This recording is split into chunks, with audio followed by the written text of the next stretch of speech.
Dantas, esse enfrentamento ao tráfico de drogas não começou ontem, né? Há quanto tempo que a gente não escuta as notícias, as informações, as atualizações da Polícia Federal em relação a esse enfrentamento, sobretudo ao narcotráfico internacional?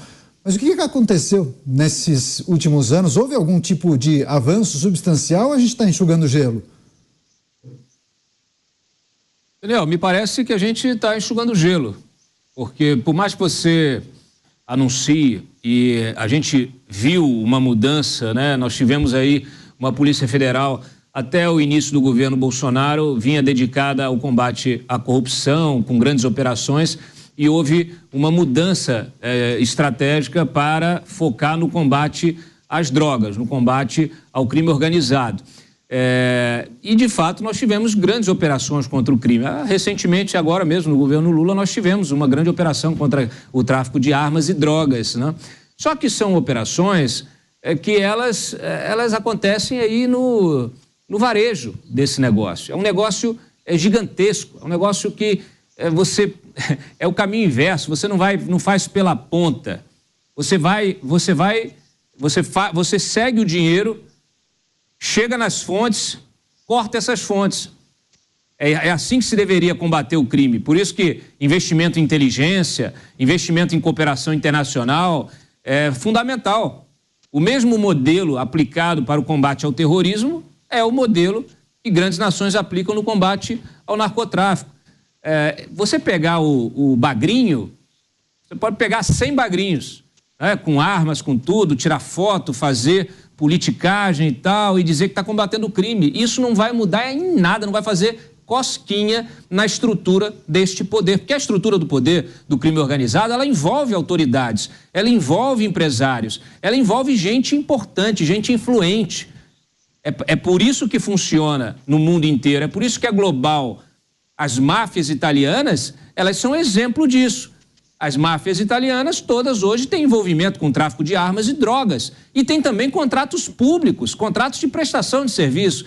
É o que acontece em vários países. Aqui também acontece, né? Então, infelizmente, essa lógica de combate ao crime, ela pode gerar notícia, pode gerar manchete, mas ela não tem impacto. E o pior, muitas vezes esses bagrinhos ou os bagres médios ainda são presos e depois libertados pela justiça, uma justiça que me parece que também tem muita dificuldade de compreender esta realidade que nós estamos vivendo. Pois é, você falou dos magrinhos, mas os magrinhos acabam rendendo boas histórias e tem até reality show em torno disso. Muito bem feitos os programas, inclusive cada país tem um programa parecido sobre as apreensões em aeroportos, mas naturalmente não é o grande contingente das drogas que acabam entrando no Brasil. Quem viu aquele filme Expresso da Meia-Noite se lembra bem disso, né? Você, Beraldo, quer fazer uma pergunta, inclusive, para o Mota, né? Pois é, ô Mota, quando eu ouço o termo enxugar gelo, eu, na verdade, acho que a situação ela está se agravando, porque o consumo de drogas está aumentando no mundo. A gente vê quantas nações estão sendo complacentes com o uso de drogas. Aumenta-se o volume de consumo numa proporção impressionante nos últimos anos, e isso combinado com o profissionalismo de organizações criminosas contra o PCC torna o combate às drogas muito mais desafiador a cada dia, não? Não é só o combate às drogas, né, Beraldo?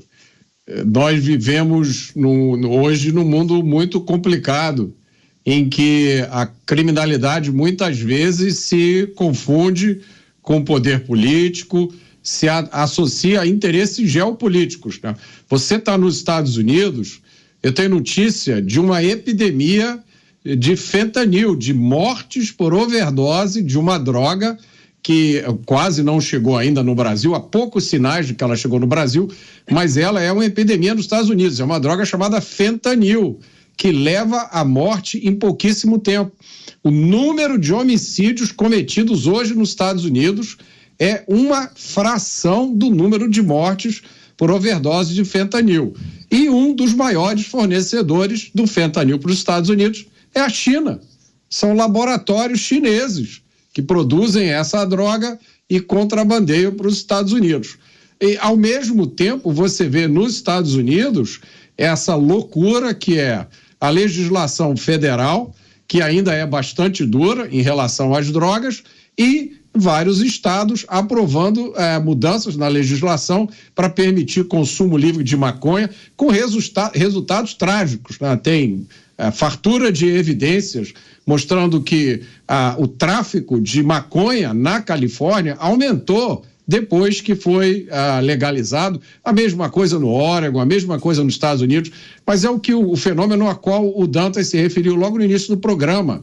As pessoas constroem narrativas, afirmam essas narrativas com base em pseudo-autoridade, isso ganha relevância na imprensa e vira política pública, né? No mundo inteiro. Então a gente vê essa loucura que está acontecendo no mundo inteiro, isso que está acontecendo no Equador, a situação de El Salvador, o que sempre aconteceu na Colômbia, no Peru. A América Latina, né, é vítima dessa associação trágica de extremismo e narcotráfico. E você tem razão, a situação está piorando e essa narrativa perdura, né, de que as drogas não são nada demais, de que é possível conviver e vamos legalizar. É um assunto que está na pauta do Estado brasileiro para algum momento desse ano, não é isso? O Mota mencionou o fentanil, essa droga que está matando milhares de pessoas por overdose nos Estados Unidos. Só para a gente contextualizar para a nossa audiência, é um opioide que é considerado 100 vezes mais potente do que a morfina e 50 vezes mais forte do que a heroína. Agora, Dantas, queria trazer um questionamento, inclusive, de uma pessoa que está nos acompanhando. Em cima disso que o Mota acabou de destacar, aumento do tráfico na Califórnia, a pessoa questiona se a legalização das drogas não seria a solução, uma alternativa para quebrar a atuação dos grupos criminosos e das facções aqui no Brasil. Não quebra. A experiência internacional já mostrou que não quebra. Aliás, intensifica. Você passa a ter um mercado legal. Normalmente, legislações, como no Uruguai ou em Portugal, estabelecem limites, né? Até no caso da maconha, por exemplo, limite da taxa, né? do THC presente ali, do princípio ativo. Então, tem que ter um limite máximo. E aí, esse limite, ele acaba sendo absorvido por um determinado mercado, que é o mercado lícito, vamos dizer assim, que foi legalizado. E aí, você tem um mercado ilícito com a mesma droga produzida com um princípio ativo muito mais potente, com doses, né, muito mais concentradas, e isso vai alimentando o mercado ilegal. Então, isso não resolve. A legalização de droga, ela não resolve. E essas drogas, nós estamos falando de drogas com potencial de dano para a sociedade gigantesco. Portugal, Lisboa, por exemplo, não tinha Cracolândia, agora tem. Então as pessoas acham que libera a maconha, tá tudo bem, libera... Esse discurso de liberalização é o discurso que é feito, muitas vezes, dentro daquele contexto, daquele ecossistema de pessoas que se utilizam dessas drogas. E que elas, claro, elas querem a legalização. Mas esse ecossistema, essa fração da sociedade, ela representa a sociedade toda? É um questionamento necessário. Né? Se você tem uma sociedade, você tem lá uma classe artística, né, que gosta de fazer uso da cocaína. Então ela quer que haja legalização da cocaína. Mas ela representa o quanto da sociedade? Ela tem acesso à mídia. Ela faz com que o seu discurso seja intensificado, né, promovido, e aí aquilo acaba interferindo no discurso das autoridades e na construção de políticas públicas. Ou seja, o poder de influência delas é gigante. O poder de influência é gigante, mas elas representam a maior parte da sociedade. E o sujeito que tem o filho lá, que começa a se envolver com drogas logo cedo, ele perde esse filho para o tráfico, perde esse filho para o vício. Você acha que ele tem condição de colocar o filho numa clínica de reabilitação?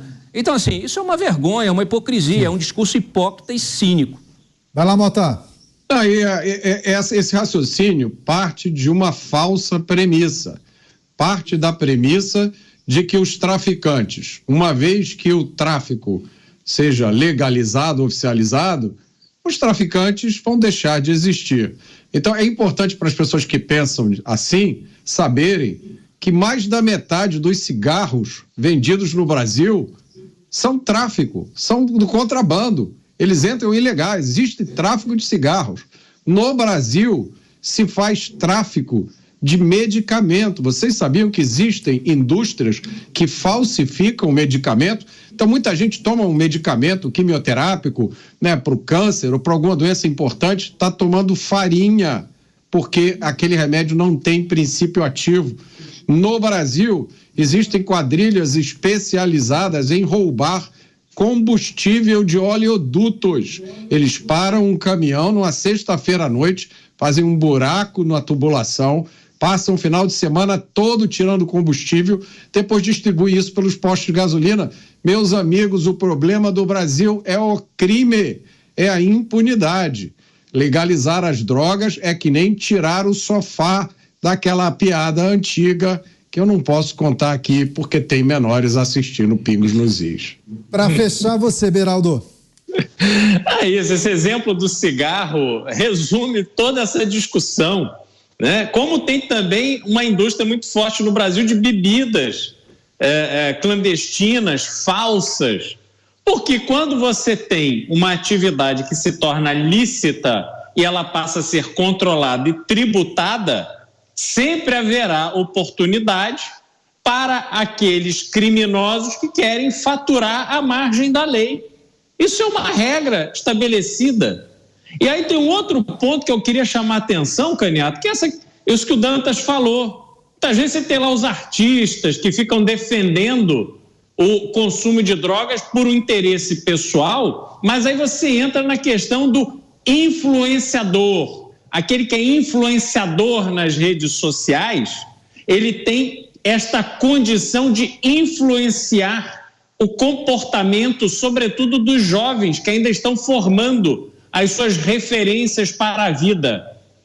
Qual é a responsabilidade desse artista que se acha muito legal, acima do bem e do mal, que fica ali fazendo apologia ao consumo de drogas, em cima das vidas que vão se perder ao longo do tempo porque os jovens se deixaram influenciar pela pessoa errada? Então, esse é o desafio verdadeiro que a gente deveria estar tratando. E, ao invés disso, estamos aí discutindo PL da censura, 2630, ofendeu, gordofobia, é isso, é aquilo. Quer dizer, realmente tem muita coisa errada que precisa ser ajustada para que o Brasil possa avançar e chegar em algum lugar minimamente razoável.